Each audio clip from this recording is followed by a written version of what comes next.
here because the Federal Energy Regulatory Commission has become a rogue agency that serves the gas industry and is allowing this rapid expansion of gas infrastructure around the country on an unprecedented scale.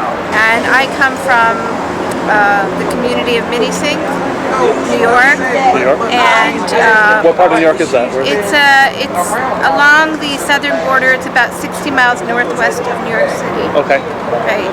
And our community has been under siege by the Millennium Pipeline, which was permitted by FERC.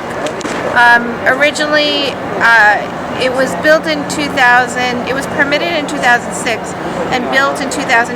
So it was timed specifically to serve the fracking boom in Pennsylvania. So it carries Marcellus shale gas from Pennsylvania to the New York metro area. We didn't know in 2006 because the way the FERC process works, only landowners who are actually along the right-of-way for a pipeline are actually notified. So even though you're incurring all of the impacts and all the risk of a pipeline, you're not informed unless you're the actual landowner. So we did not know in 2008. Then they came back to us in 2011 for a compressor station. And that's when the community became alerted. Now, it's absolutely nonsensical and, complete, lack of common sense to put a massive industrial facility smack in the middle of, over 200 homes within a half mile in a protected agricultural district. But that's exactly what FERC did. And we came here, my entire community, came here in 2012 on a bus. And I think it was the first time that a community ever actually attended one of the FERC quote-unquote public hearings. And the reason we came here is that we felt that if FERC was going to make a decision that would impact our health, our safety, our home values, it was going to impact our entire lives to such an extent that they should at least have to face us. And they should at least have to see who we are, because they make decisions that deem communities across the country expendable and render communities across the country into sacrifice zones, and they don't even face those communities. So we felt that they had to at least face us and see who we are and understand that the decisions they were making would impact real people. And so we came, brought all of our children, came on a bus, went to the FERC hearing. We didn't disrupt the hearing. We were, very, compliant and followed their rules. We engaged the regulatory process faithfully, really believing that all we had to do was present the basic facts and this permit would not be allowed. But we did not realize the extent of the industry's influence over FERC. I mean, FERC presents itself as a regulator, but they're really an enabler of the gas industry. They really exist to serve the interest of the gas industry.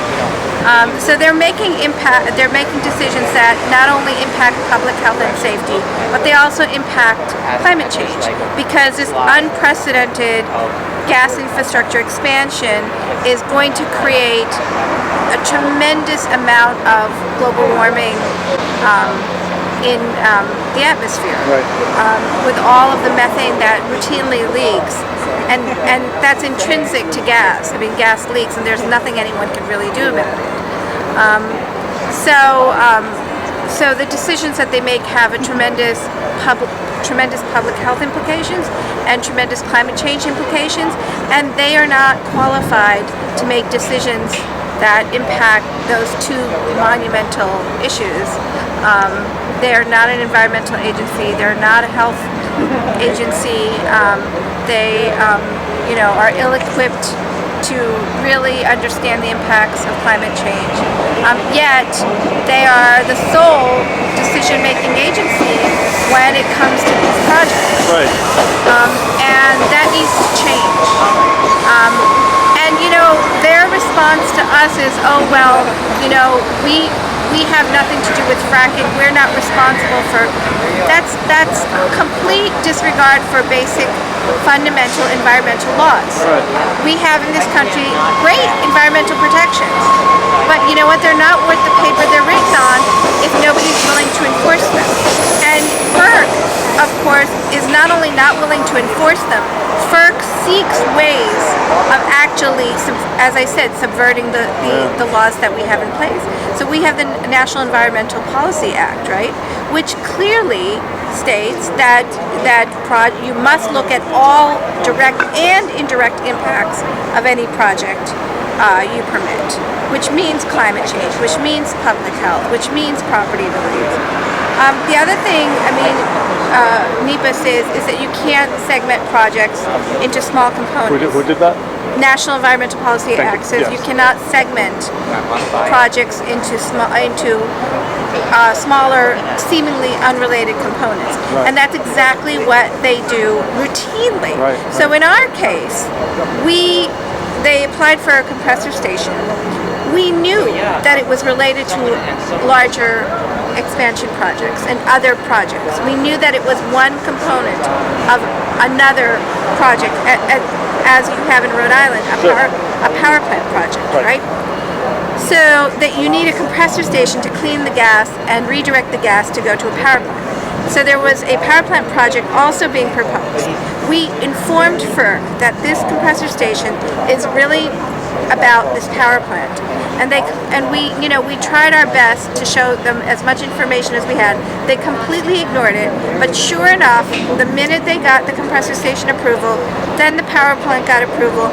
Now they're coming back for a lateral pipeline. That is a direct violation of our environmental laws. It says that you cannot divide projects up into half. The company you were dealing with was Millennium, is that? Yeah, Millennium is a subsidiary of NiSource and Columbia Pipeline Group. Okay. Here's another thing, they have a horrible safety record. Did FERC take that into account in their permitting process? Not at all. Not at all. No, there's no, they have the power of a court to make these life and death decisions, yet there's no sworn testimony taken under oath with penalty of perjury. There's no discovery. There's no cross-examination. So the company can get away with saying anything they want, and even though we can refute that in the docket, FERC doesn't look at it. They don't acknowledge it. What type of things were they putting in? They lied about the number of, for example, they lied about the number of homeowners living within a half mile. First they said it was 40-something. Then we said no, and we showed them tax maps, and then they said, okay, it's 70-something. We documented that there were about 183 homes within a half mile, but FERC just allowed that erroneous statistic to stand when they approved the project. There was a historic, the property that they built this on was a nationally registered historic site. The company never disclosed that, and we presented that information to FERC, and they kind of got away with saying, well, see, we didn't know. Well, that's not true. That's their job to know these things. Yeah. So they lie about everything. They lie about the ecology, they lie about the habitat, they lie about the human impacts. Their safety record is horrible, as I said. That should have been taken into account, but it wasn't. So FERC is clearly, servicing the interest of the gas industry. And as an energy regulator, they have a moral as well as legal obligation not only to consider community impacts and to preserve our basic fundamental human and civil rights, but they have a moral and legal obligation to evaluate climate change impacts of the projects they approve, because the public health issues and climate change issues are traveling on the same trajectory, and we're standing on the precipice of a catastrophe. And as the agency that regulates the energy sector, they have an obligation to respond to that, and they're not responding. They're actually, as I said, they're enabling more fossil fuel development, more fossil fuel infrastructure, and their argument that they're not responsible for fracking is absolutely ridiculous. Yeah. You guys have a gas-fired power plant going up in Rhode Island. There are about 300 new gas-fired power plants under development in the United States right now. Right. And the plan is to shut down all the coal and nuclear plants and replace them with gas. And this is basically trading poisons and trading victims and declaring an environmental victory. It's not. It's actually going to be worse for climate change. All of the science is telling us that methane is worse for climate change than CO2. And not only that, but when you combine it with all the infrastructure that's required to get that gas from landlocked, areas like Pennsylvania to the coast and to markets, you're talking about, taking a completely, toxic, dangerous process and spreading it around the country. Yeah, sure. So basically, you're exposing everybody to frack gas, and all of the issues that we know about from fracking, the air emissions, the water contamination, the radioactivity, the volatility, all of the way that it depletes property values, all of that travels with the gas down the pipeline. So every community along those pipelines, downstream, midstream, upstream, they're all connected by those same poisons, and they're all exposed to the same poisons. So the FERC docket, what's written on paper in the FERC docket, never matches reality. It's a fairy tale. They create a fairy tale narrative by picking and choosing, phantom organizations or organizations that get bought off for something like, I don't know, a new gymnasium donation or basketball court or some bird park or something silly like that. So you have organizations that either get bought off or don't really even exist, and you get these letters of support. So they create this phantom narrative of community support, and nobody, what kind of community would ever support, having their air quality deteriorate? Right. And by the way, I also want to point out that National Grid is part owner of Millennium Pipeline. Is it? That's good to know. Yeah, and Millennium Pipeline connects to the AIM pipeline in Ramapo, New York. Okay. So it feeds into the AIM. See, And I actually work very closely with the AIM, the state people fighting AIM in Westchester. Right. And so all of these pipelines are interconnected, and all of the industry is very well organized, and they all back each other, and they all support each other. And you know what? And the other thing is, all of these entities, there's an incestuous quality to them. Because how does FERC identify need? The only definition that FERC has of need is if there's a shipper.